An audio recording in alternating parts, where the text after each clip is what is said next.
Okay, ഇനി assessment ഏരിയയിലാണ് ഏറ്റവും വലിയൊരു അമെൻമെന്റ് വന്നിരിക്കുന്നത്.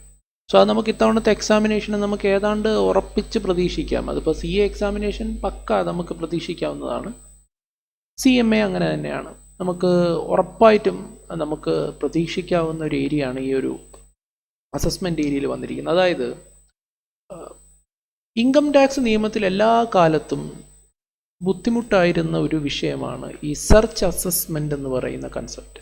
സെർച്ച് അസസ്മെന്റ് എന്ന് പറഞ്ഞാൽ സെർച്ചിൻ്റെ കൺസെപ്റ്റ് നിങ്ങൾക്കറിയാം. ഇപ്പോൾ CMA ഫൈനൽ ലെവലിൽ നമ്മളത് പഠിച്ചിട്ടുള്ളതാണ്. സെർച്ച് കൊണ്ട് ഉദ്ദേശിക്കുന്നത് എന്താണെന്ന് വെച്ചാൽ പരിശോധന. അതായത് നമ്മുടെ പ്രിമൈസ്, നമ്മുടെ വീട്, നമ്മുടെ കച്ചവട, നമ്മൾ ബിസിനസ്സുകാരനാണെങ്കിൽ നമ്മുടെ കച്ചവട സ്ഥാപനം, ഇവയെല്ലാം തന്നെ പരിശോധിക്കുവാനുള്ള അവകാശം, അധികാരം ആർക്കുണ്ട്? ഇൻകം ടാക്സ് ഉദ്യോഗസ്ഥർക്കുണ്ട്. സോ ഇൻകം ടാക്സ് ഉദ്യോഗസ്ഥർക്ക് നമ്മെ സംബന്ധിച്ച് എന്തെങ്കിലും ഡൗട്ട് ഉണ്ട്, അതായത് നമ്മുടെ കയ്യിൽ ബ്ലാക്ക് മണി, അതായത് പുറത്ത് പറയാത്ത സ്രോതസ്സില്ലാത്ത വരുമാനം നമ്മൾ സൂക്ഷിക്കുന്നതായി ഇൻകം ടാക്സ് ഡിപ്പാർട്ട്മെൻറ്റിന് ബോധ്യപ്പെട്ടാൽ നമ്മുടെ വീടും നമ്മുടെ കച്ചവട സ്ഥാപനവും എല്ലാം ഒരു സുപ്രഭാതത്തിൽ വന്ന് എന്ത് ചെയ്യാം? പരിശോധിക്കുവാനുള്ള അവകാശം അവർക്കുണ്ട്. ഇതിനെയാണ് നമ്മൾ സെർച്ച് എന്ന് പറയുന്നത്. സോ ഈ സെർച്ച് വൺസ് അവർ നടത്തി, ഇവർ ചിലപ്പോൾ പലതും കണ്ടെത്തിയിട്ടുണ്ടാകും, ചിലപ്പോൾ സെർച്ച് നടത്തി ഇവരൊന്നും കണ്ടെത്തിയിട്ടില്ലായിരിക്കാം. ഫിസിക്കലി അവർക്കൊന്നും കിട്ടിയിട്ടുണ്ടാവില്ല, പക്ഷെ ഒരുപാട് രേഖകളൊക്കെ അവർക്ക് കിട്ടിയിട്ടുണ്ടാകാം. അപ്പോൾ അതുപോലെ തന്നെ ഇവർ ഈ സെർച്ചിൻ്റെ അനന്തരഫലമായിട്ട് ചിലപ്പോൾ നമ്മുടെ കയ്യിൽ നിന്ന് ബുക്സ് ഓഫ് അക്കൗണ്ട്സ് ഒക്കെ നമ്മുടെ കയ്യിൽ നിന്ന് എന്ത് ചെയ്യും? പിടിച്ചെടുത്തുകൊണ്ട് പോവുകയൊക്കെ ചെയ്യും. ഇങ്ങനെയൊക്കെ സംഭവിക്കാറുണ്ട്. അപ്പോൾ ഇതിൻ്റെ ആഫ്റ്റർ എഫക്റ്റ് എന്താണ് എന്നുള്ളതാണ് ചോദ്യം. വൺസ് ഇവർ കുറേ കാര്യങ്ങൾ കണ്ടെത്തി അല്ലെങ്കിൽ കുറേ രേഖകൾ പിടിച്ചെടുത്തു, ഇതിൻ്റെയൊക്കെ അടുത്ത സ്റ്റെപ്പ് എന്താണ്? ഇതായിരുന്നു ഇൻകം ടാക്സ് നിയമത്തിൽ വളരെ കോംപ്ലിക്കേറ്റഡ് ആയിട്ടുള്ള ഒരു കാര്യം. പണ്ട് എന്തായിരുന്നു? പഴയ നിയമം എന്തായിരുന്നു എന്ന് വെച്ച് കഴിഞ്ഞാൽ, കുറേ കാലം മുന്നേ വരെ ഉണ്ടായിരുന്ന സംഭവം എന്താണെന്ന് വെച്ചാൽ, ഇപ്പം ഇന്നിപ്പോൾ സെർച്ച് നടക്കുകയാണ്. ഇതിപ്പോൾ വർഷം 2025 ഏപ്രിൽ മാസം സെർച്ച് നടക്കുകയാണെന്നുണ്ടെങ്കിൽ, ഇതിനു മുന്നേ ഉള്ള 6 വർഷത്തെ കണക്കുകൾ പരിശോധിക്കുവാനുള്ള അവകാശം ഇൻകം ടാക്സ് ഡിപ്പാർട്ട്മെൻറ്റിനുണ്ടായിരുന്നു. ഇതിനെയാണ് നമ്മൾ ബ്ലോക്ക് അസസ്മെൻ്റ് എന്ന് പറയും. ബ്ലോക്ക് എന്ന് പറഞ്ഞാൽ ഒരു ഗ്രൂപ്പായിട്ട് അവരെന്ത് ചെയ്യും? അസസ് ചെയ്യും. ഇതിന് തൊട്ട് മുന്നേ ഉള്ള 6 വർഷം, ഇതിന് മുന്നേ ഉള്ള 6 വർഷം നിങ്ങൾക്ക് എന്ത് അസസ്മെൻറ്റ് നടത്തി? നിങ്ങൾക്ക് ചിലപ്പോൾ നിങ്ങൾ റിട്ടേൺ ഫയൽ ചെയ്തിട്ടുണ്ടാകാം, ഫയൽ ചെയ്തിട്ടില്ലായിരിക്കാം. റിട്ടേൺ ഫയൽ ചെയ്തിട്ടുണ്ട്, നിങ്ങൾക്ക് പല വിധത്തിലുള്ള അസസ്മെൻറ്റുകൾ നടന്നിട്ടുണ്ടാകാം, അല്ലെങ്കിൽ പല അസസ്മെൻറ്റുകൾ ഓൾറെഡി പെൻഡിങ് ആയിരിക്കാം. അതെല്ലാം മാറ്റിവെച്ച് പുതിയ അസസ്മെൻറ്റ് അവർക്ക് എന്ത് ചെയ്യാൻ പറ്റും. ഇതിനായിരുന്നു ബ്ലോക്ക് അസസ്മെൻറ്റ്. പിന്നീട് എന്ത് സംഭവിച്ചെന്ന് വെച്ചാൽ, ഇവർ ഈ ബ്ലോക്ക് അസസ്മെൻറ്റ് സർക്കാർ നിർത്തലാക്കി. പകരം ഈ സെർച്ച് അസസ്മെൻറ്റിനെ ഇൻകം എസ്കേപ്പിംഗ് അസസ്മെൻറ്റ് 147 ഇതിനെ എന്ത് ചെയ്തു? മർജ് ചെയ്തു. അതിലേക്ക് നമ്മൾ മർജ് ചെയ്തിട്ട് സെർച്ച് നടന്നിട്ടുണ്ടെങ്കിൽ അതിനെ ഇൻകം എസ്കേപ്പിംഗ് അസസ്മെൻ്റ് ആയിട്ട് പരിഗണിച്ചാണ് എന്ത് ചെയ്തിരുന്നത്? ഇതിനെ ചെയ്തുകൊണ്ടിരുന്നത്. പിന്നെ അത് പിന്നെ ലേറ്റസ്റ്റ് ആയിട്ടാണ്. സെർച്ച് അസസ്മെൻറ്റിന് വേണ്ടിയിട്ട് ഒരു 153A 153C എന്നൊക്കെ പറഞ്ഞ അസസ്മെൻറ്റുകളൊക്കെ ഉണ്ടായിരുന്നു, സെക്ഷനുകൾ ഉണ്ടായിരുന്നു. അതിനുശേഷം പിന്നീട് കുറേ നാൾ കഴിഞ്ഞ് ഇതിനെ നമ്മൾ ഇൻകം എസ്കേപ്പിംഗ് അസസ്മെൻറ്റിൻ്റെ ഗണത്തിലേക്ക് ഈ പറയുന്ന സെർച്ച് അസസ്മെൻറ്റുകളെ കൊണ്ടെത്തിച്ചു. ഇപ്പം എന്ത് സംഭവിച്ചെന്ന് വെച്ചാൽ, ഗവൺമെൻറ് മനസ്സിലായി അതൊന്നും തന്നെ ഉദ്ദേശിക്കുന്ന ഫലം എന്ത് ചെയ്യുന്നില്ല, തരുന്നില്ല എന്നുള്ളതാണ്. കാരണം ഇത്തരം അസസ്മെൻറ്റുകളൊക്കെ വളരെ ടൈം കൺസ്യൂമിംഗ് ആണ്, നമുക്ക് ഒരുപാട് സമയം എടുക്കുന്നുണ്ട്. അതുപോലെ തന്നെ അപ്പോൾ പ്രോപ്പറായിട്ട് അസസ്മെൻറ്റുകൾ തീർക്കാൻ പറ്റുന്നില്ല, പ്രോപ്പറായിട്ട് റവന്യൂ അതിൽ നിന്നും ജനറേറ്റ് ചെയ്യാൻ പറ്റുന്നില്ല. അസസ്മെൻറ്റ് നടക്കുന്നു, അതിനെതിരെ അപ്പീൽ പോകുന്നു, ഇങ്ങനെ നീണ്ടു പോവാണ്. അപ്പോൾ വീണ്ടും സർക്കാർ ബ്ലോക്ക് അസസ്മെൻറ്റിലേക്ക് തിരികെ പോയി. അങ്ങനെ ബ്ലോക്ക് അസസ്മെൻറ്റ് വീണ്ടും ഇൻട്രൊഡ്യൂസ് ചെയ്തു എന്നുള്ളതാണ് 2024 ഫൈനാൻസ് ആക്ടിലോ ഇൻകം ടാക്സിൽ വന്നിരിക്കുന്ന ഏറ്റവും വലിയ amendment. So they introduced block assessment back to our law. So block അസസ്മെൻറ്റിനെ പറ്റിയിട്ടുള്ള കാര്യങ്ങളും അതിൻ്റെ സെക്ഷനുകളാണ് നമ്മൾ ഇനി ഡിസ്കസ് ചെയ്യാൻ പോകുന്നത്. സോ ആദ്യം കുറേ കാര്യങ്ങൾ ഇതിനെ പറ്റിയിട്ടൊക്കെയുള്ള കുറച്ച് കാര്യങ്ങളൊക്കെയാണ് നിങ്ങളുടെ ഈ ഒരു മെറ്റീരിയലിൽ കൊടുത്തിരിക്കുന്നത്. അതിനകത്തുള്ള റെലവൻ്റ് ആയിട്ടുള്ള കാര്യങ്ങൾ നമുക്ക് ഡിസ്കസ് ചെയ്ത് പോകാം. Yes, so following provisions are made for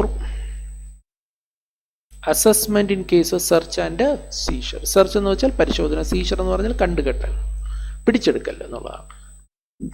assessment of total income as A result of search, ഇതിനെപ്പറ്റി പറഞ്ഞിരിക്കുന്നത് 158BA. നോക്കാം. Where on or after 1/9/2024 a search is initiated under 132, അതായത് ഒരു സെർച്ച് നമ്മൾ സ്റ്റാർട്ട് ചെയ്യണം. ഡേറ്റ് എപ്പോഴാണ്? ഓൺ ഓർ ആഫ്റ്റർ 1/9/2024, 1/9/2024 അതോ അതിനുശേഷമോ നടക്കുന്ന സെർച്ചുകൾക്കാണ് ഇത് ആപ്ലിക്കബിൾ ആവുക. അതിന് മുന്നേ നടന്ന സെർച്ചുകൾക്ക് പഴയ രീതിയിൽ തന്നെയായിരിക്കും അസസ്മെൻറ്റ് നടക്കുക. 1/9/2024 അതിനുശേഷമോ നടക്കുന്ന സെർച്ചുകൾക്ക് ഇനി ഈ ബ്ലോക്ക് അസസ്മെൻ്റ് ആയിരിക്കും നടക്കുക. അപ്പോൾ സെർച്ച് ഇനിഷ്യേറ്റ് ചെയ്തു, അല്ലെങ്കിൽ or books of accounts or other documents or any assets R requisition under 132A, അല്ലെങ്കിൽ search is initiated under section 132. Search is initiated or a books of accounts or other documents or any assets are requisition under 132. അല്ലെങ്കിൽ ഇവർ 132 പ്രകാരം search അല്ല നടന്ന, പകരം നമ്മുടെ വരവ് ചിലവ് കണക്കുകൾ അല്ലെങ്കിൽ മറ്റ് രേഖകൾ ഇവർ 132A പ്രകാരം ആവശ്യപ്പെട്ടു. Case of any person, then the assessing officer shall proceed to assess or reassess the total income of the block period. അങ്ങനെയാണെങ്കിൽ അസസിംഗ് ഓഫീസർ അസസ്മെന്റ് നടത്തേണ്ടത് ബ്ലോക്ക് പീരീഡിലേക്കാണ്. Block period, yes. ഇനി എന്താണ് ഈ ബ്ലോക്ക് പീരീഡ്? ബ്ലോക്ക് പീരീഡ് എന്ന് വെച്ച് കഴിഞ്ഞാൽ, block period means the period comprising the previous year relevant to 6 assessment years preceding the previous year in which the search was initiated under section 132 or any requisition was made under section 132A. അതായത് search തൽക്കാലം search എടുക്കാം. Search നടന്ന previous year, ഇപ്പോൾ search നടക്കുന്നത് 2025-26 വെച്ചോ. ഇപ്പോൾ search നടക്കുന്നത് for example 1/5/2025 search നടക്കുന്നത്. ഇതേത് പ്രീവിയസ് ഇയർ ആണ്? Previous year 2025-26. സോ ഇതിന് തൊട്ട് മുന്നേ ഉള്ള 6 വർഷം, 25-26 തൊട്ട് മുന്നേ ഉള്ള 6 വർഷം എന്ന് പറഞ്ഞു കഴിഞ്ഞാൽ, ഇതിന് മുന്നേ ഉള്ള 6 വർഷം എന്ന് പറഞ്ഞാൽ 24-25, 23-24, 22-23, 21-22 അല്ലേ, 20-21, അതുപോലെ തന്നെ 19-20, 1, 2, 3, 4, 5, 6. ഈ 6 വർഷത്തെയാണ് നമ്മൾ ഈ 6 years, 6 previous years. ഈ 6 വർഷത്തെ അസസ്മെന്റ് അവർ എന്ത് ചെയ്യും? വീണ്ടും റീസ്റ്റാർട്ട് ചെയ്യും എന്നുള്ളതാണ്. സോ ബ്ലോക്ക് പീരീഡ് കൊണ്ട് ഉദ്ദേശിക്കുന്ന അതാണ്. നോക്കൂ, മീൻസ് പീരിയഡ്, ആ ഒരു period comprising previous years relevant to 6 assessment years preceding the previous year in which search is initiated എന്നാണ്. preceding the previous, ഏത് പ്രീവിയസ് ഇയറിലാണോ സെർച്ച് ഇനിഷ്യേറ്റ് ചെയ്തത് അതിന് മുന്നേ ഉള്ള 6 വർഷം കഴിഞ്ഞിട്ടില്ല, അതാണ് ബ്ലോക്ക്. പക്ഷെ അതിലേക്ക് ഒരു കാര്യം കൂടി വരുന്നുണ്ട്. ആൻഡ് ഓൾസോ, ആ ബ്ലോക്കിലേക്ക് എന്തുകൂടി ഉൾപ്പെടുന്നുണ്ട്? Also includes period starting from first day of the April of the previous year in which search was initiated or requisition was made and ending on the date of execution of the last of the authorization for search or such a requisition 158. So പറഞ്ഞിരിക്കുന്നതെന്ന് പറഞ്ഞാൽ, ഈ block പീരീഡിലേക്ക് നമ്മുടെ current ഇയറിലല്ലേ, ഇപ്പോൾ നമ്മൾ ഈ വർഷമല്ലേ 1/5/2025 search നടന്നിരിക്കുന്നത്. ഈ വർഷത്തെ April 1 മുതൽ സെർച്ച് നടന്ന ദിവസം വരെയുള്ള പീരീഡ് കൂടി ആ ബ്ലോക്കിലേക്ക് ആഡ് ചെയ്യും എന്നുള്ളതാണ്. So and also include the period starting from the first day of the April of the previous year in which search initiate ചെയ്ത വർഷത്തെ പ്രീവിയസ് ഇയറിലെ first day of the April മുതൽ എൻഡിങ് ഓൺ ഏതുവരെ? Date of execution of the last of authorisation for such search. അപ്പോൾ അതിനൊരു meaning ഉണ്ട്. ഈ last of authorisation shall be deemed to have been executed.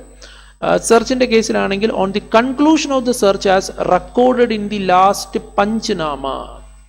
ഈ പഞ്ച്നാമ എന്ന് പറഞ്ഞാൽ അതിന്റെ അർത്ഥം, ഈ സെർച്ച് നടക്കുന്ന സമയത്ത് ഇൻകം ടാക്സ് ഉദ്യോഗസ്ഥൻ നമ്മുടെ പ്രിമൈസിൽ വന്ന് അവിടെ നടന്ന കാര്യങ്ങൾ റെക്കോർഡ് ചെയ്ത് വയ്ക്കുന്ന പേപ്പറിനെയാണ് പഞ്ച്നാമ എന്ന് പറയുന്നത്. പഞ്ച്നാമ എന്നാണ് നമ്മൾ അതിനെ പറയുക. ഈ പഞ്ച്നാമ രേഖപ്പെടുത്തിയ അവസാന തീയതിയാണ് സെർച്ച് നടന്ന ലാസ്റ്റ് ഡേറ്റ് ആയിട്ട് കണക്കാക്കുക. So first day of the April മുതൽ, ഇന്ന് ഞാൻ നേരത്തെ പറഞ്ഞ പോലെ 1 മെയ് 2025 ലാസ്റ്റ് പഞ്ച്നാമ റെക്കോർഡ് ചെയ്തതെങ്കിൽ 1 ഏപ്രിൽ മുതൽ 1 മെയ് വരെയുള്ള ആ ഒരു 30-31 ദിവസം കൂടി നമ്മുടെ ആ ബ്ലോക്ക് പീരീഡിലേക്ക് എന്ത് ചെയ്യണം? പരിഗണിക്കണം എന്നുള്ളതാണ് അർത്ഥം. യെസ്.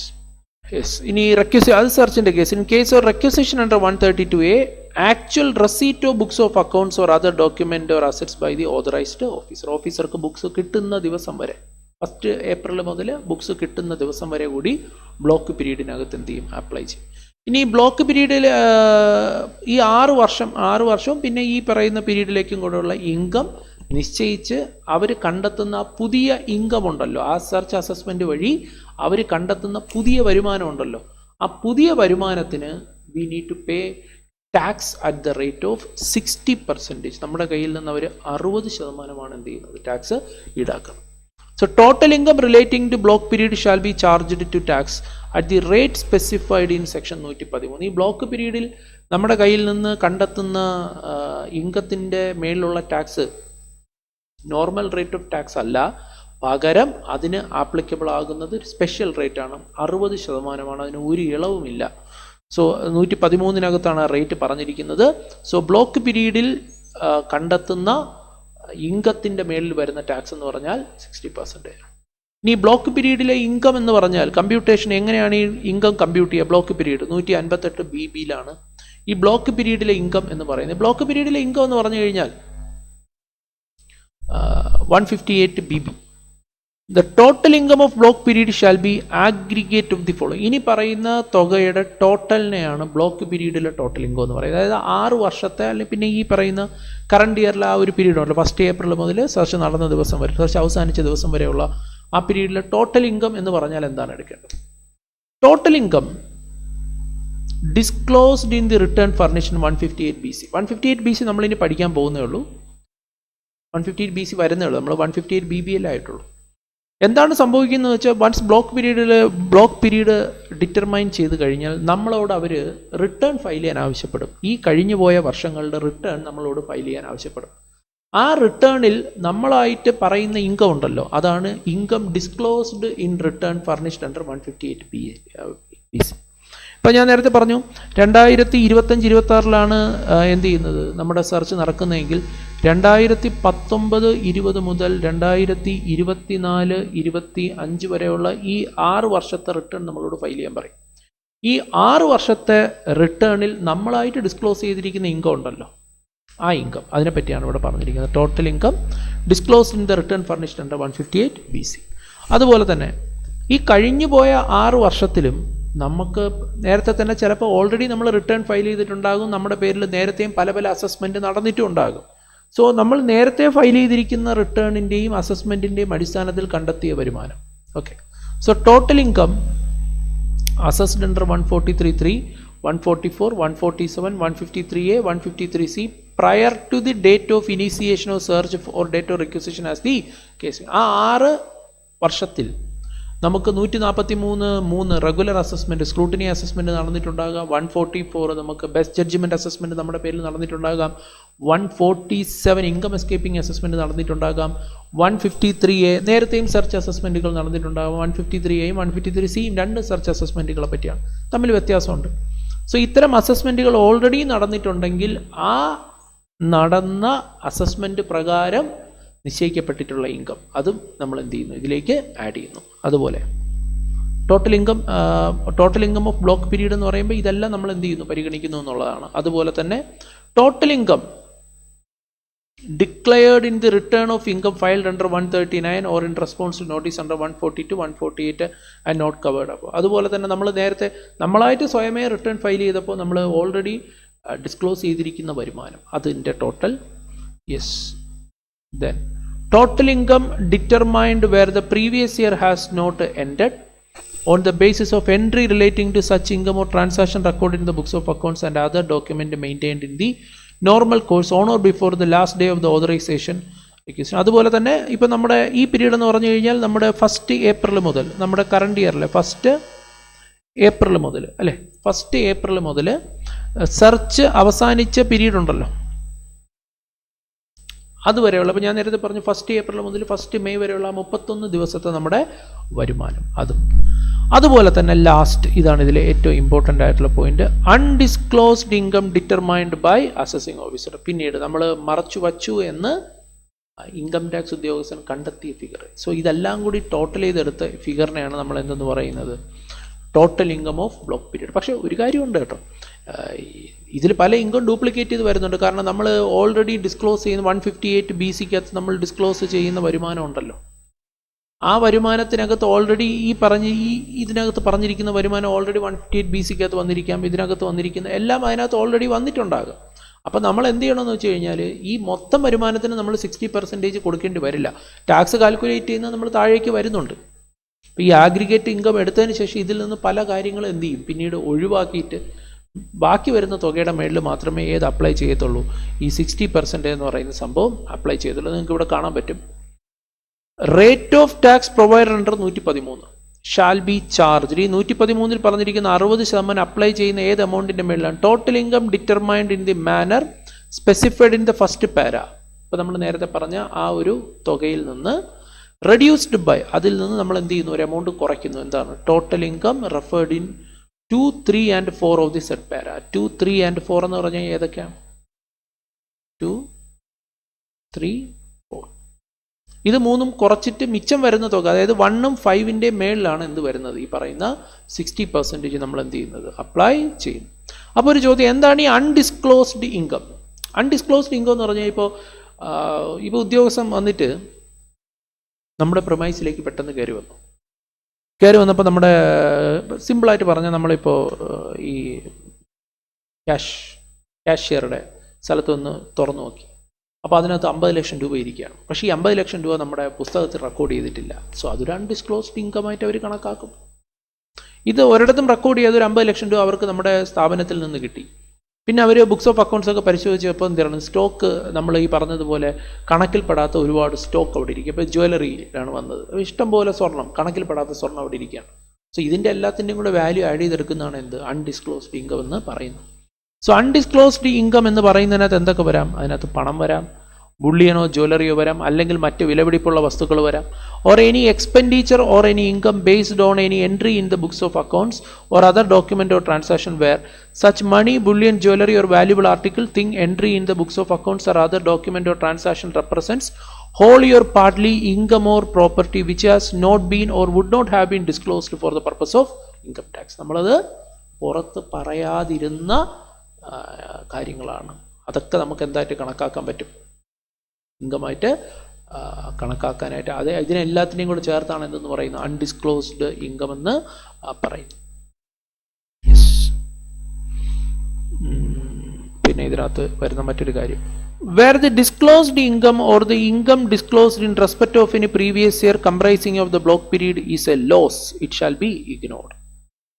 നമ്മളിപ്പോൾ റിട്ടേൺ ഫയൽ ചെയ്യാൻ പറയുമ്പോൾ നമ്മൾ ലോസ് ആണ് നമ്മൾ അതിനകത്ത് കാണിച്ചെങ്കിൽ ലോസ് എന്ത് ചെയ്യും, ഇഗ്നോർ ചെയ്യും. ആ ലോസ് നമ്മുടെ കണ്ടെത്തിയ ഇൻകവുമായിട്ട് എന്ത് ചെയ്യത്തില്ല, അഡ്ജസ്റ്റ് ചെയ്യാനായിട്ട് പറ്റത്തില്ല. അതോടെ പറയുന്നത് no set off losses for the purpose of assessment losses brought forward from the previous year or unabsorbed depreciation shall not be set off against undisclosed income determined in the block assessment under this chapter, but may be carried forward for being set off in the previous year subsequent to the assessment year in which block period ends for the remaining period, taking into account the block period and such assessment year and in accordance with the provisions of this act.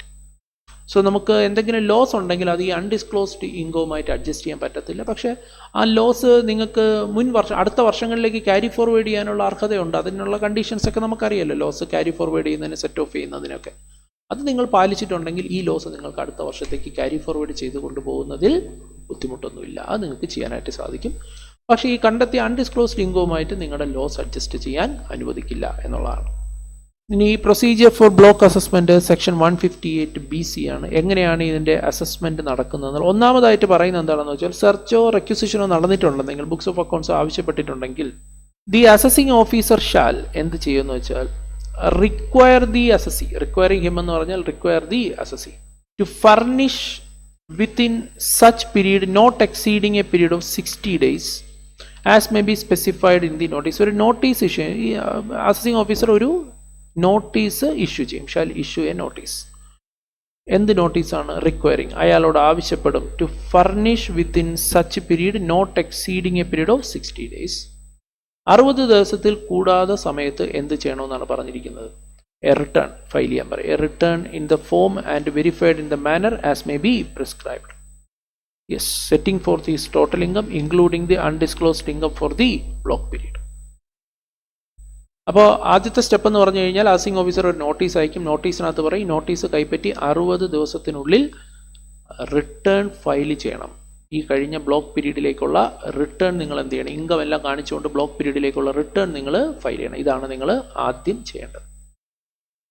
പിന്നെ ഈ notice issue ചെയ്യുന്നതിന് മുന്നേ assessing officer പാലിച്ചിരിക്കേണ്ട കുറച്ച് കാര്യങ്ങളുണ്ട്. The assessing officer before issuance of the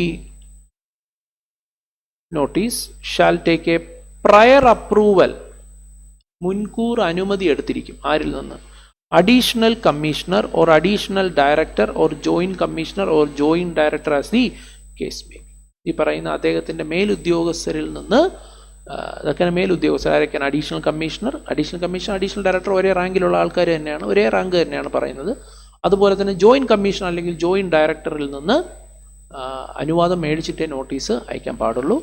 പിന്നെ നമ്മളിപ്പോൾ file ചെയ്യുന്ന return ഉണ്ടല്ലോ, ഇതിന് ഈ നോട്ടീസ് കൈപ്പറ്റി നമ്മൾ എന്ത് ചെയ്യുന്നു? We will file return as per section 158BC. ഇത്തരത്തിൽ ഫയൽ ചെയ്യുന്ന റിട്ടേണുകളെ such return shall be considered as if it was a return furnished under 139. ഇത് 139 എന്ന സെക്ഷൻ പ്രകാരം ഫയൽ ചെയ്ത റിട്ടേൺ ആയിട്ടാണ് എന്ത് ചെയ്യുക? കണക്കാക്കുക. And notice under section 143(2) that is notice for scrutiny assessment shall thereafter be issue. So 139 പ്രകാരമുള്ള notice ആയിട്ടാണ്, റിട്ടേൺ ആയിട്ടാണ് എന്ത് ചെയ്യും? കണക്കാക്കും. അതുപോലെ തന്നെ notice under 143(2). Provisions of 143(1) shall not be applicable. ഇത് പരിശോധിക്കണമെന്നുണ്ടെങ്കിൽ, നമ്മുടെ ഈ പറയുന്ന സംഭവം പരിശോധിക്കണമെന്നുണ്ടെങ്കിൽ നമുക്ക് സ്ക്രൂട്ടിനി റിട്ടേൺ ഫയൽ ചെയ്ത് കഴിഞ്ഞാൽ അടുത്ത സ്റ്റെപ്പ് എന്ന് പറഞ്ഞാൽ എന്ത് ചെയ്യുന്നുണ്ട്? സ്ക്രൂട്ടിനി അസസ്മെന്റ് ഭാഗമായിട്ട് they will issue 143(2) notice and there shall thereafter be issued. Provisions of ഈ പറയുന്ന റിട്ടേണിന് ഈ ഇൻറ്റിമേഷൻ പരിപാടിയൊന്നും ഉണ്ടാവില്ല. സാധാരണ നമ്മൾ റിട്ടേൺ ഫയൽ ചെയ്തിട്ടുണ്ടെങ്കിൽ 143(1) പ്രകാരം നമുക്കൊരു ഇൻറ്റിമേഷൻ ലഭിക്കാറുണ്ട്. ഇവിടെ ആ ഇൻറ്റിമേഷൻ്റെ പരിപാടിയൊന്നും ഇല്ല. Then, however, any return of income required to be furnished by an assessee under this section and furnished beyond the period allowed in the notice shall not be deemed to be a return under section 139. അപ്പോൾ 139 return ആയിട്ട് പരിഗണിക്കാനായിട്ട് കഴിയില്ല. അപ്പോൾ അതിൻ്റേതായിട്ടുള്ള ചില പ്രശ്നങ്ങളുണ്ട് എന്ന് മാത്രമല്ല, 139 file ചെയ്ത് റിട്ടേൺ ആയിട്ട് കണക്കാക്കിയില്ലെങ്കിൽ പിന്നെ അതിൻ്റെ മേളിൽ ഇൻട്രസ്റ്റ് ഒക്കെ, ഒരു ഇൻട്രസ്റ്റിനെ പറ്റി താഴേക്ക് വരുന്നുണ്ട്, പെനാൽറ്റി ഇമ്പോസ് ചെയ്യപ്പെടാം. Then no notice under section 148 is required to be issued for the purpose of proceeding under this chapter. ഈ 148-നകത്ത് വരുന്ന നോട്ടീസ് എന്ന് പറഞ്ഞു കഴിഞ്ഞാൽ ഇൻകം എസ്കേപ്പിംഗ് അസസ്മെന്റ് നടത്താനുള്ള നോട്ടീസാണ്. ആ നോട്ടീസ് ഇവിടെ ഇഷ്യൂ ചെയ്യത്തില്ല. കാരണം മുമ്പ് അങ്ങനെ ആയിരുന്നു, സെർച്ച് അസസ്മെന്റ് നടത്താൻ വേണ്ടി 148 നോട്ടീസ് അയക്കുമായിരുന്നു. ഇപ്പം അതില്ല എന്നുള്ളതാണ്. Then a person who has furnished a return under this section shall not be entitled to furnish a revised return. വളരെ ഇമ്പോർട്ടൻ്റ് ആയിട്ടുള്ള പോയിന്റ്. ഇത് നമുക്ക് എക്സാമിനേഷൻ നമുക്ക് വേണമെങ്കിൽ ചോദിക്കാവുന്ന ചോദ്യമാണ്. സെർച്ച് അസസ്മെന്റിന്റെ ഭാഗമായിട്ട് നമുക്ക് വന്ന നോട്ടീസിന് ബദലായിട്ട് നമ്മൾ റിട്ടേൺ ഫയൽ ചെയ്യുമ്പോൾ ആ റിട്ടേണിന് നമുക്ക് റിവൈസ് ചെയ്യാനായിട്ട് സാധിക്കുമോ? അതിൻ്റെ ഉത്തരം കഴിയില്ല എന്നാണ്. You cannot revise the return once filed. The assessing officer shall proceed to determine the total income including undisclosed income of the block period in the manner laid down in 158BP. നമ്മൾ നേരത്തെ കണ്ടു. And the provisions of 142, 143(2), 143(3), 144, 45, 45, 45B shall so far as may be apply. Yes, 142 എന്ന് പറഞ്ഞു കഴിഞ്ഞാൽ നമുക്ക് എന്താണ്, നമ്മുടെ കയ്യിൽ നിന്ന് ഇൻക്വയറി നടത്തി വിവരങ്ങൾ ഇൻക്വയറിയിലൂടെ നേടാൻ വേണ്ടി ഉപയോഗിക്കുന്ന സെക്ഷനാണ് 142. 143(2) നമ്മൾ നേരത്തെ കണ്ടു, നമുക്ക് നോട്ടീസ് അയക്കുന്നു. 143(3) സ്ക്രൂട്ടിനി അസസ്മെന്റ് നടത്തുന്നു. 144 നമ്മൾ പ്രതികരിക്കാതിരുന്നാൽ best judgement assessment. 145, 145A, 145B ഈ പറയുന്ന സെക്ഷനൊക്കെ നമ്മുടെ ബുക്സ് ഓഫ് അക്കൗണ്ട്സ് മെയിൻറ്റെയിൻ ചെയ്യുന്നതിൻ്റെയും രീതികളെ പറ്റിയൊക്കെയാണ് അത് പറഞ്ഞിരിക്കുന്നത്. ക്യാഷ് ബേസ് അക്രൂവൽ സിസ്റ്റം ഇങ്ങനെയുള്ള കാര്യങ്ങളൊക്കെയാണ്. സോ ഇതെല്ലാം തന്നെ നമുക്ക് എന്ത് ചെയ്യുന്നുണ്ട്, ഈ പറയുന്ന അസസ്മെന്റിന്റെ ഭാഗമായിട്ട് ഉണ്ടാകും എന്നുള്ളതാണ്. Yes, the assessing officer on determination of total income of the block period in accordance with chapter, once അത് നമ്മുടെ ഇൻകം എത്രയാണെന്ന് ഡിറ്റർമിൻ ചെയ്ത് കഴിഞ്ഞാൽ shall pass an order of assessment or reassessment and determine the tax payable by him on the base of assessment or reassessment. Provisions of 144C shall not apply in respect of such order. 144C ഇവിടെ applicable അല്ല. അതായത് dispute resolution panel.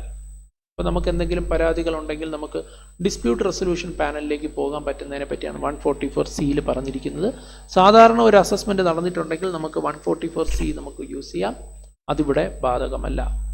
Yes, അത് 158BDയുടെ ഒരു reference വരുന്നുണ്ട്. 158BD എന്താണെന്നുള്ളത് നോക്കിയിട്ട് നമുക്ക് ഈ പോയിന്റിലേക്ക് വരാം. സോ പറഞ്ഞു വരുന്നത്, ഞാൻ ഇതുവരെ പറഞ്ഞ കാര്യങ്ങൾ, നമുക്ക് ഇമ്പോർട്ടൻ്റ് ആയിട്ടുള്ള കാര്യങ്ങൾ എന്തൊക്കെയാണെന്നുള്ള കാര്യം ഞാൻ ജസ്റ്റ് ഒന്ന് ബ്രീഫ് ചെയ്യാം. ഇതുവരെ 1/9/2024 ശേഷം നടക്കുന്ന സെർച്ചുകൾക്കാണ് ഈ ബ്ലോക്ക് അസസ്മെൻറ്റ് ഇൻട്രൊഡ്യൂസ് ചെയ്തിരിക്കുന്നത്. അതിന് മുന്നേ നടന്നിരിക്കുന്ന സെർച്ചുകൾക്കോ ബുക്സ് ഓഫ് അക്കൗണ്ട്സിൻ്റെ റെക്യൂസിഷൻ 132 132Aക്കോ ഈ പറയുന്ന ബ്ലോക്ക് അസസ്മെൻറ്റ് ബാധകമല്ല. ഈ ബ്ലോക്ക് അസസ്മെൻറ്റ് കൊണ്ട് ഉദ്ദേശിക്കുന്നത് എന്താണെന്ന് വെച്ച് കഴിഞ്ഞാൽ, നമ്മൾ സെർച്ച് നടന്നിരിക്കുന്ന വർഷത്തിന് തൊട്ട് മുന്നേ ഉള്ള 6 വർഷത്തെ അസസ്മെൻറ്റ് നടത്തുന്നതിനെയാണ് ബ്ലോക്ക് അസസ്മെൻറ്റ് എന്ന് പറയുന്നത്. സോ ബ്ലോക്ക് പീരീഡ് എന്ന് പറഞ്ഞാൽ സെർച്ച് നടന്ന പ്രീവിയസ് ഇയറിന് തൊട്ട് മുന്നേ ഉള്ള 6 വർഷവും പിന്നെ സെർച്ച് നടന്ന പ്രീവിയസ് ഇയറിൽ തന്നെ 1 ഏപ്രിൽ മുതൽ സെർച്ച് കഴിഞ്ഞത് വരെയുള്ള പീരീഡ് ഉണ്ടല്ലോ, ആ പീരീഡ് വരെ. അതുപോലെ തന്നെ 1 ഏപ്രിൽ മുതൽ നമ്മുടെ ബുക്സ് ആവശ്യപ്പെട്ട പീരീഡ്, ബുക്സ് നമ്മൾ ആവശ്യപ്പെട്ട് നമ്മൾ കൊടുത്തല്ലോ, അവർക്ക് കിട്ടുമല്ലോ, അതുവരെയുള്ള പീരീഡ്. ഇത്രയും പീരീഡിലേക്കാണ് നമ്മൾ എന്തെന്ന് പറയുക, ബ്ലോക്ക് പീരീഡ് എന്ന് പറയുക. ബ്ലോക്ക് പീരീഡിലേക്കുള്ള അസസ്മെൻ്റ് ആണ് നടത്തുന്നത്. ഈ ബ്ലോക്ക് പീരീഡിലേക്ക് അവർ കണ്ടെത്തുന്ന ഇൻകത്തിൻ്റെ മേളിൽ നമ്മൾ 60% ബ്ലോക്ക് സെർച്ചിൻ്റെ ഭാഗമായിട്ട് കണ്ടെത്തുന്ന ടോട്ടൽ ഇൻകത്തിൻ്റെ മേളിൽ നമ്മൾ 60% ടാക്സ് അടയ്ക്കണം. അത് നമ്മളായിട്ട് ഡിസ്ക്ലോസ് ചെയ്തും അവരായിട്ട് കണ്ടെത്തി അൺഡിസ്ക്ലോസ് ചെയ്തിട്ടുള്ള വരുമാനം എല്ലാത്തിനും കൂടെ ചേർത്ത് മൊത്തം വരുമാനത്തിൻ്റെ 60%. ഈ പറയുന്ന മുൻ വർഷങ്ങളിൽ എന്തെങ്കിലും ലോസ് ഉണ്ടെങ്കിൽ അത് ഈ പറയുന്ന അൺഡിസ്ക്ലോസ്ഡ് ഇൻകവുമായിട്ട് നമുക്ക് എന്ത് ചെയ്യാൻ കഴിയില്ല, അഡ്ജസ്റ്റ് ചെയ്യാനായിട്ട് കഴിയില്ല എന്നതുകൂടി അവിടെ ശ്രദ്ധിക്കേണ്ടതാണ്. സോ ഇതാണ് ബ്ലോക്ക് അസസ്മെൻറ്റുമായി ബന്ധപ്പെട്ട് പറയുവാനുള്ളത്. പിന്നെ ഇതിൻ്റെ അസസ്മെൻറ്റിൻ്റെ ഭാഗമായിട്ട് നമുക്കൊരു നോട്ടീസ് അയക്കും. 158BC പ്രകാരം നമുക്കൊരു നോട്ടീസ് അയക്കും. ആ നോട്ടീസിനകത്ത് 60 ദിവസത്തിനുള്ളിൽ നമ്മളോട് റിട്ടേൺ ഫയൽ ചെയ്യാനായിട്ട് പറയും. അപ്പോൾ നമ്മൾ എന്ത് ചെയ്യണം, കഴിഞ്ഞ 6 വർഷത്തെ റിട്ടേൺ നമ്മൾ എന്ത് ചെയ്യണം, സമർപ്പിക്കണം. ആ റിട്ടേണിനകത്ത് നമ്മുടെ ഇൻകം എല്ലാം കാണിച്ചുകൊണ്ട് we need to file the return. Once അവർ റിട്ടേൺ ഫയൽ ചെയ്ത് കഴിഞ്ഞാൽ എന്ത് സംഭവിക്കുമെന്നാണ് പറഞ്ഞത്, നമുക്ക് അസസ്മെൻറ്റ് നടത്തുകയും നമ്മളെ ഒരു ഓർഡർ വഴി നമ്മൾ അസസ്മെൻറ്റ് ഓർഡർ പുറപ്പെടുവിക്കുകയും അതിനകത്ത് നമുക്ക് എത്ര ടാക്സ് അടയ്ക്കണമെന്നുള്ള കാര്യം പറയുകയും ചെയ്യും. മറ്റൊന്ന്, undisclosed income of any other person. ഇതൊരു വളരെ ഇമ്പോർട്ടൻ്റ് ആയിട്ടുള്ളൊരു പോയിൻ്റാണ്. 158BD, അതുകൂടി നോക്കിയോ. അതായത് where the assessing officer is satisfied that any undisclosed income belongs to or pertains to or relates to any person other than the person with respect to whom search was made under 132 or whose books of accounts or other document or any assets were requisitioned under 132A. അതായത് search നടത്തിയപ്പോൾ assessing ഓഫീസർക്ക് മനസ്സിലായി ശരിക്കും കള്ളപ്പണമുണ്ട്, പക്ഷേ ശരിക്കും villain ഇവനല്ല, villain വേറെയാണ്, villain കർട്ടൻ്റെ ബാക്കിലാണ്. ഇവൻ എന്ന് പറഞ്ഞാൽ എന്താണ്, ഒരു ബിനാമി പോലെയോ അല്ലെങ്കിൽ ശരിക്കും ഇവൻ്റെ വരുമാനമല്ല ഇതൊന്നും, ഇവൻ്റെ പേരിലാണെന്നേ ഉള്ളൂ. ശരിക്കും ദിസ് ഇൻകം ബിലോങ്സ് ടു, കണ്ടോ, ശരിക്കും ഈ income belongs to or pertains to or relates to any person other than the person with respect to whom search was made. Search നടത്തിയ ആളുടെ വരുമാനമല്ല. ഇപ്പം ഇത് കണ്ടെത്തിയ വരുമാനം എന്ന് പറഞ്ഞാൽ ശരിക്കും സെർച്ച് നടത്തിയ വരുമാനമല്ല, സെർച്ച് നടത്തിയ വ്യക്തിയുടെ വരുമാനമല്ല, അത് മറ്റൊരാളുടെ വരുമാനമാണെങ്കിൽ then any money, bullion, jewellery or other valuable article or thing or assets or expenditure or books of accounts or other document or any information contained therein or seized or requisition shall be handed over. അപ്പോൾ ഇവർ കണ്ടെത്തിയ വിവരങ്ങൾ എന്ത് ചെയ്യുമെന്നാണ് പറഞ്ഞിരിക്കുന്നത്, shall be handed over to the assessing officer having jurisdiction over such other person and that assessing officer shall proceed under 158BC against such other person and provisions of this chapter shall apply accordingly എന്ന് പറഞ്ഞു. അപ്പോൾ അത് മറ്റൊരാളുടേതാണ് എന്നുള്ളത് കണ്ടെത്തിയല്ലോ. അപ്പോൾ അങ്ങനെ കണ്ടെത്തി കഴിഞ്ഞാൽ അവരെന്ത് ചെയ്യുമെന്ന് വെച്ചാൽ ഈ വിവരം ആ വ്യക്തിയെ ഐഡൻറ്റിഫൈ ചെയ്ത് ആ വ്യക്തിയുടെ ജൂറിസ്ഡിക്ഷണൽ ഓഫീസർക്ക് കൈമാറുന്നിട്ട് പറയാം, നിങ്ങളുടെ കീഴിലുള്ള ആ വ്യക്തിക്കാണ്, അവൻ്റെ വരുമാനമാണിത്, സോ അവനെ നിങ്ങൾ എന്ത് ചെയ്യണം, അസസ് ചെയ്യണമെന്ന് പറയും. ഇതാണ് ഏത് സെക്ഷൻ പറഞ്ഞിരിക്കുന്നത്, 158BD. സോ നമുക്കിത് എക്സാമിനേഷന് ചോദിക്കാൻ സാധ്യതയുള്ള ക്വസ്റ്റ്യനിൽപ്പെട്ട ഒന്നാണ് 158BD. ഇനി ഈ പറയുന്ന അസസ്മെൻറ്റുകൾ നമ്മൾ പൂർത്തിയാക്കാനുള്ള സമയം എത്ര നാളാണ്? ഇത് നമുക്ക് വളരെ വളരെ ഇമ്പോർട്ടൻ്റ് ആയിട്ടുള്ളൊരു ചോദ്യമാണ്. നമുക്ക് വൺ വേർഡൊക്കെ ആയിട്ട് ചോദിക്കാവുന്നൊരു ചോദ്യമാണ്. പ്രത്യേകിച്ച് CMA ഫൈനലിലൊക്കെ മൾട്ടിപ്പിൾ ചോയ്സ് ക്വസ്റ്റ്യൻ ആയിട്ട് വരാം, CA യിലും ചോദിക്കാവുന്നതാണ്. Time limit for completion of block assessment. ഈ ബ്ലോക്ക് അസസ്മെന്റ് നമ്മൾ പൂർത്തിയാക്കേണ്ട സമയപരിധി എപ്പോഴാണ്?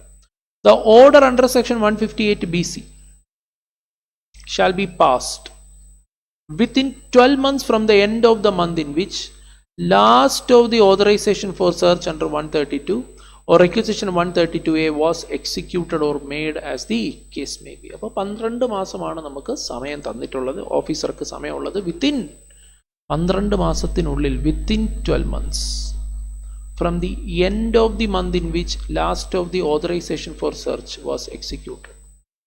Yes. അപ്പോൾ നമുക്ക് സെർച്ച് നടത്താനുള്ള ഓതറൈസേഷൻ കിട്ടി 12 മാസത്തിനുള്ളിൽ നമ്മൾ എന്ത് ചെയ്തിരിക്കണം എന്നാണ് പറഞ്ഞിരിക്കുന്നത്. യെസ്, ഈ പറയുന്ന hour in a case.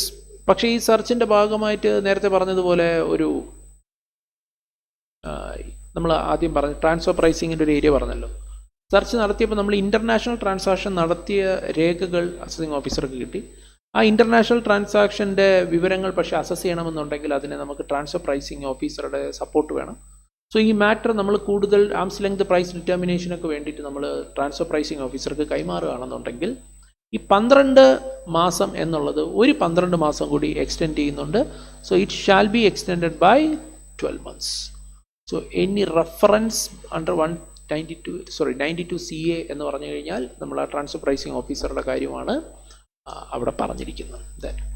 In computing the period of limitation, ആ ഒരു ലിമിറ്റഡ് പീരീഡ് ഉണ്ടല്ലോ, നമ്മൾ ആ 12 മാസം അല്ലെങ്കിൽ 12, 24 മാസം നമ്മൾ കാൽക്കുലേറ്റ് ചെയ്യുമ്പോൾ the period not exceeding 180 days commencing from the date on which search is initiated or a requisition is made and ending on the date on which books of accounts or other document or money or bullion or jewelry or other valuable article or things seized or requisitioned as the case may be are handed over to the assessing officer having jurisdiction over the assessee in whose case such search is initiated shall be excluded. അതായത് നമ്മൾ ഈ പറയുന്ന 12 മാസത്തിൽ നിന്ന് ഈ പറയുന്ന കണ്ടെത്തിയ വിവരങ്ങൾ അസസിംഗ് ഓഫീസർക്ക് കൈമാറുന്ന സെർച്ച് അവസാനിപ്പിച്ച് ഇത് കൊടുക്കുന്ന ഉടനെ തന്നെ അസസിംഗ് ഓഫീസറുടെ കയ്യിലേക്ക് കിട്ടത്തില്ല.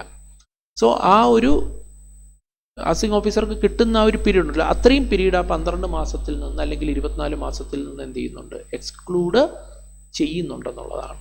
ഹൗവർ ആഫ്റ്റർ എക്സ്ക്ലൂഷൻ, ഇത്രയും പീരീഡ് നമ്മൾ എക്സ്ക്ലൂഡ് ചെയ്തിട്ടുണ്ടെങ്കിൽ ഇവിടെ നമ്മൾ ശ്രദ്ധിക്കേണ്ട കാര്യം, ഈ 12 മാസം എന്ന് പറഞ്ഞാൽ within 12 months from the end of the month in which last of the authorisation for search. സെർച്ചിന്റെ ഓതറൈസേഷൻ കിട്ടിയ മാസത്തിന്റെ അവസാനം, സെർച്ചിന്റെ ഓതറൈസേഷൻ കിട്ടിയത് ഇപ്പോൾ March 31.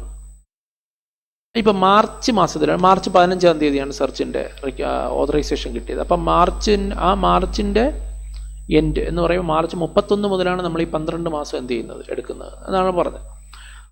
പക്ഷേ ഇതിൽ നിന്ന് നമ്മൾ എന്ത് ചെയ്യുന്നുണ്ട്, കുറച്ച് പീരീഡ്, ഒരു മാക്സിമം 180 days വരെ, അത്രയൊന്നും പോയില്ലായിരിക്കും, അത്രയും പീരീഡ് നമ്മൾ എന്ത് ചെയ്യും, ഇതിൽ നിന്ന് എക്സ്ക്ലൂഡ് ചെയ്യും. അപ്പോൾ ഇവിടെ ഒരു പോയിന്റ് പറയുന്നത് എന്താണെന്ന് വെച്ചാൽ, ഇത്രയും പീരീഡ് എക്സ്ക്ലൂഡ് ചെയ്യുമ്പോൾ ഉദാഹരണത്തിന് ഒരു 20 ദിവസം എക്സ്ക്ലൂഡ് ചെയ്യണം.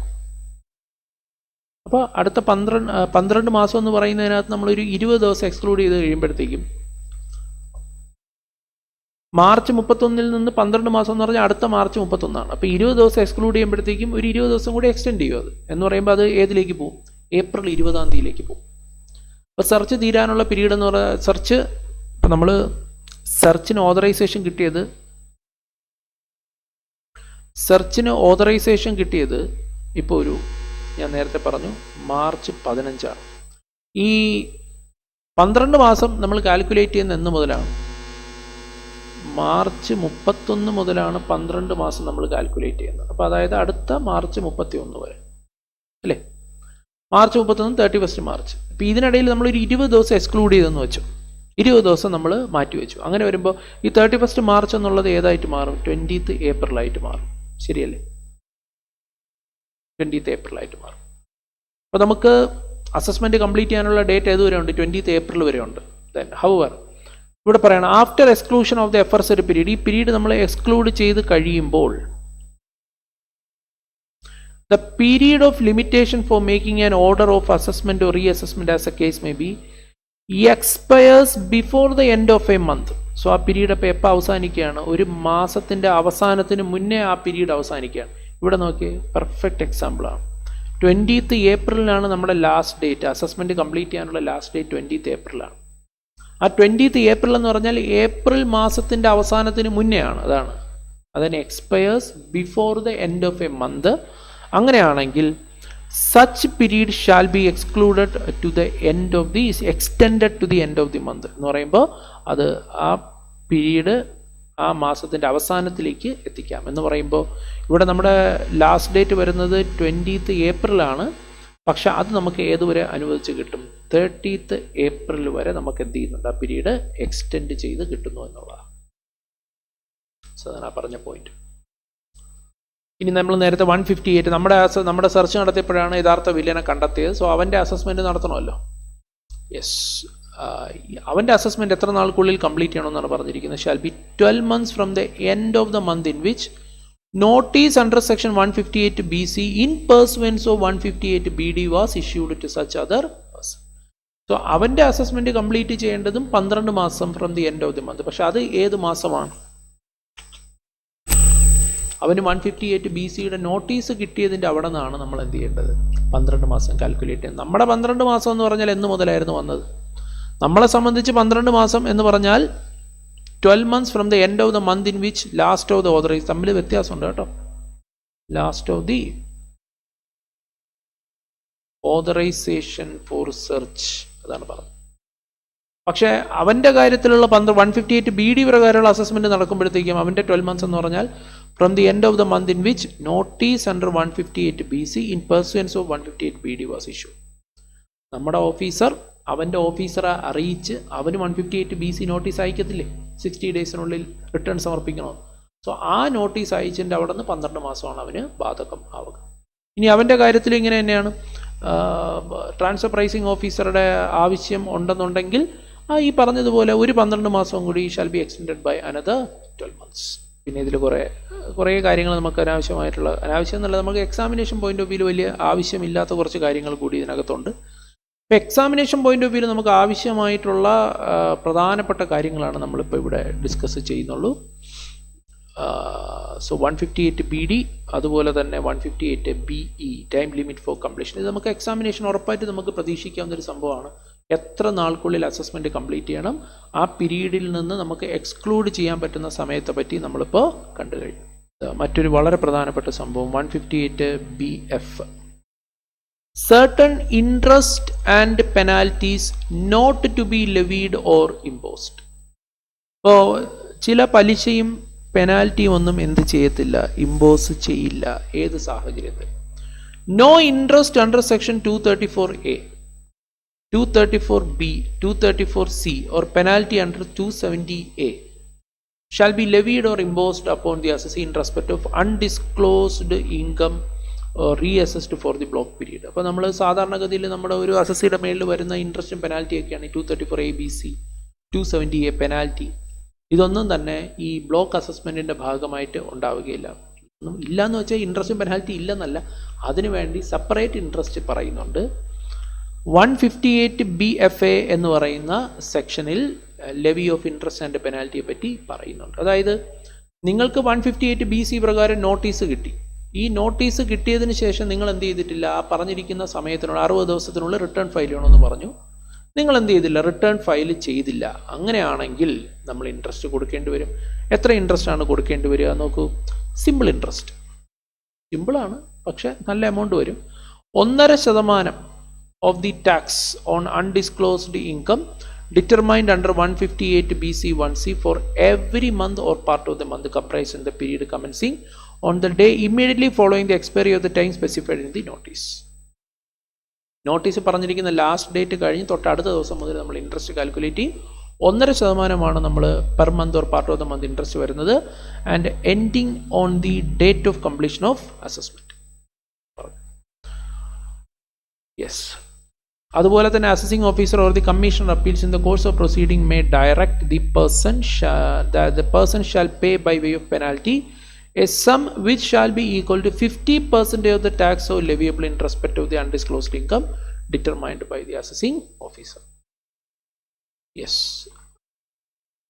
അപ്പോൾ അതാണ് ആ ഒരു പെനാൽറ്റി നമുക്ക് ഇതിൻ്റെ ഭാഗമായിട്ട് നമുക്ക് ഉണ്ടാകുന്നുണ്ട്.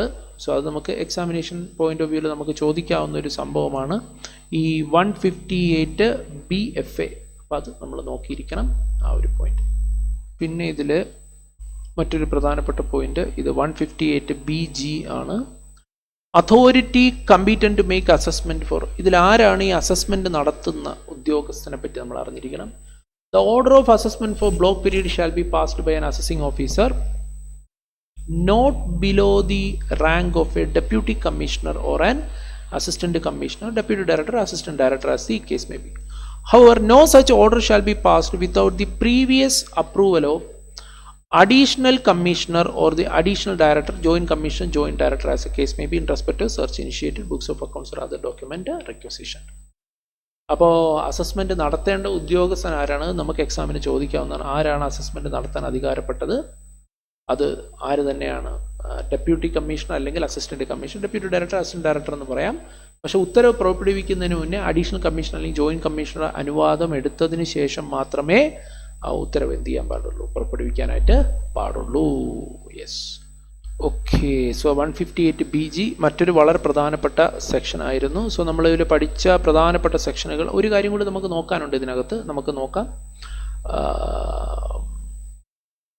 ശരി, ഇതിലെ പ്രധാനപ്പെട്ട സെക്ഷനുകൾ ഞാൻ ഒന്നുകൂടി പറഞ്ഞു പോവാം. നമ്മൾ ഡിസ്കസ് ചെയ്തു 158 BA, ദെൻ ബ്ലോക്ക് പീരീഡിലേക്കുള്ള അസസ്മെന്റ് ആയിരിക്കും നടക്കുക എന്ന് പറഞ്ഞിരിക്കുകയാണ്. ബ്ലോക്ക് പീരീഡ് എന്ന് പറഞ്ഞാൽ എന്ന് മുതൽ എന്ന് വരെയാണെന്നുള്ള കാര്യം നമ്മൾ കണ്ടതാണ് 158 BAക്കകത്ത്.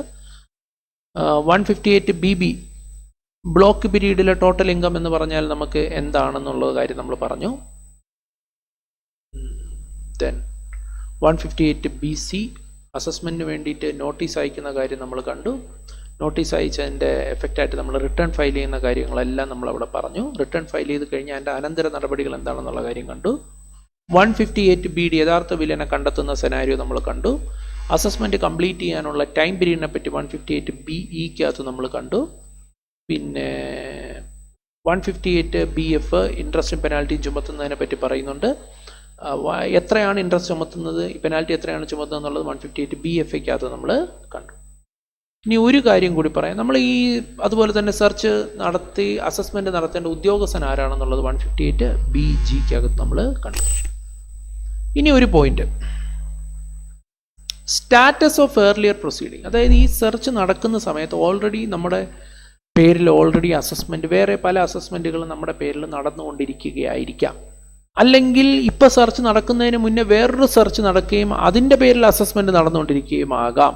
അപ്പം അതിൻ്റെയൊക്കെ സ്റ്റാറ്റസ് എന്താണ് എന്നുള്ളതാണ് സംഭവം. അപ്പോൾ പറഞ്ഞു വരുന്നത് ഇത് നോക്കിയേ, the assessment or reassessment or recomputation under the provisions of this act other than this.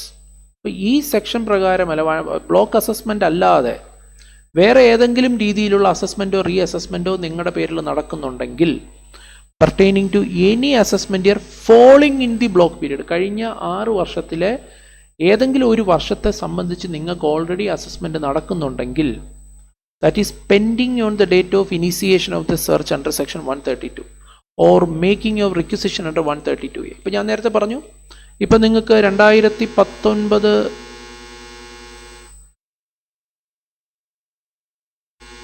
2020 മുതൽ 2024 25 വരെയാണ് ബ്ലോക്ക്. ഈ ബ്ലോക്കിൽപ്പെട്ട ഏതെങ്കിലും ഒരു വർഷത്തിലെ ഓൾറെഡി ഒരു അസസ്മെന്റ് ഇപ്പോൾ ഓൾറെഡി പെൻഡിങ്ങിലാണ്, കംപ്ലീറ്റ് ചെയ്യില്ല, അത് നടന്നുകൊണ്ടിരിക്കുകയാണെന്നുണ്ടെങ്കിൽ അതിൻ്റെ സ്റ്റാറ്റസ് എന്താണ് എന്നുള്ളതാണ്. ഇത് ഉറപ്പായിട്ടും എക്സാമിന് ചോദിക്കാവുന്നൊരു ചോദ്യമാണ്. ഇറ്റ് ഷാൽ അബേറ്റ് എന്ന് പറഞ്ഞു കഴിഞ്ഞാൽ അത് ആ അസസ്മെന്റ് എന്ത് ചെയ്യും, നിർത്തിവെക്കും. അതിൻ്റെ status shall deemed to have been abated on the date of initiation of search or making of the requisition. അപ്പോൾ ആ അസസ്മെന്റ് പ്രൊസീജിയർ അവിടെ വെച്ച് നിൽക്കും. Where during the course of any pending proceeding, during the course of any pending proceeding for assessment or reassessment or recomputation, a reference to 92CA has been made or order under 92CA has been passed, such assessment or reassessment or recomputation along with such a reference as the case may be shall also abate.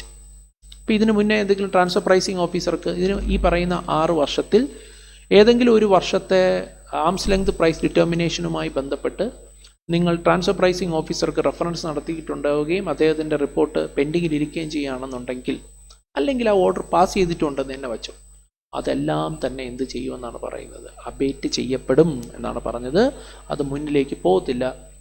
അത് shall abate and shall be deemed to have been abated on the. അപ്പോൾ അതിന് value ഇല്ലാതാകും. Yes, ഒന്നേന്ന് നമ്മൾ start ചെയ്യും. എല്ലാം വീണ്ടും ഒന്നേന്ന് start ചെയ്യും. Then where any assessment under the provision of this chapter is pending. അവിടെയാണ് നമ്മൾ ശ്രദ്ധിക്കേണ്ടത്.